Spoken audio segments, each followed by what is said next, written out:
Tugas Bahasa Indonesia, teks editorial kelompok 1. Kami kelompok 1 akan mempresentasikan tugas kelompok kami. Anggota kelompok terdiri dari 9 orang. Teks editorial. Teks yang ditulis oleh redaksi media. Teks ini merupakan pandangan dan sikap resmi suatu media terhadap peristiwa yang aktual, fenomenal, dan kontroversial. Teks editorial berfungsi untuk mempengaruhi dan meyakinkan pembaca. Fungsi dari teks editorial. Yang pertama, mengajak pembaca untuk ikut berpikir tentang peristiwa atau masalah yang sedang hangat terjadi. Yang kedua, memberikan penilaian moral tentang isu tersebut. Yang ketiga, memberikan pandangan kepada pembaca terhadap isu yang sedang berkembang. Yang keempat, mengisi latar belakang dari isu kenyataan sosial dan faktor yang memengaruhi.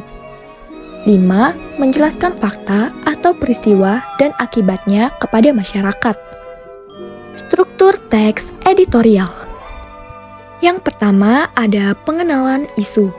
Berisi sudut pandang penulis tentang isu atau masalah yang sedang dibahas. Pada bagian ini membahas peristiwa, persoalan aktual, fenomenal, dan kontroversial.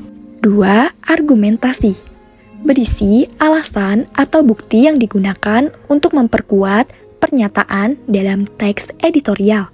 Dapat berupa pertanyaan umum atau data. 3. Penegasan ulang. Berisi penegasan ulang pendapat yang didukung oleh fakta di bagian argumentasi untuk memperkuat atau menegaskan. Ciri-ciri teks editorial. 1. Mengandung isu yang hangat dibicarakan, memuat pendapat atau pandangan redaksi terhadap suatu peristiwa yang aktual atau sedang menjadi perbincangan saat berita itu ditayangkan. 2. Sistematis dan logis, yaitu memiliki hubungan yang sesuai dengan struktur dan kaidah kebahasaan dari teks editorial. 3. Menyatakan opini untuk meyakinkan pembaca, maksudnya adalah sikap dan pandangan media terhadap peristiwa yang sedang terjadi. 4. Kalimatnya lugas, yaitu bahasanya tidak berbelit-belit dan langsung pada pokok pembicaraannya. Kebahasaan teks editorial. Berisi adverbia atau kata keterangan, contohnya kata-kata selalu, biasanya, sering, kadang-kadang, dan jarang. Lalu menggunakan konjungsi atau kata penghubung. Konjungsi antar kalimat yaitu seperti, bahkan, malahan, dan sesungguhnya. Setelahnya menggunakan verba relasional, yaitu untuk menunjukkan hubungan intensitas. Selanjutnya ada verba material, yaitu untuk menunjukkan perbuatan fisik atau peristiwa. Contoh, membaca, menulis, dan memukul. Yang terakhir ada verba mental, yaitu kata kerja yang menerapkan persepsi, melihat atau merasa, afeksi, suka, dan khawatir. Dan kognisi, yaitu berpikir atau mengerti.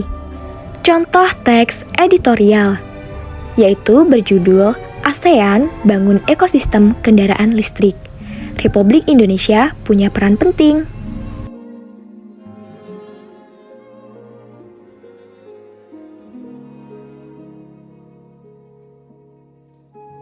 Terima kasih karena sudah menyimak tugas kelompok kami.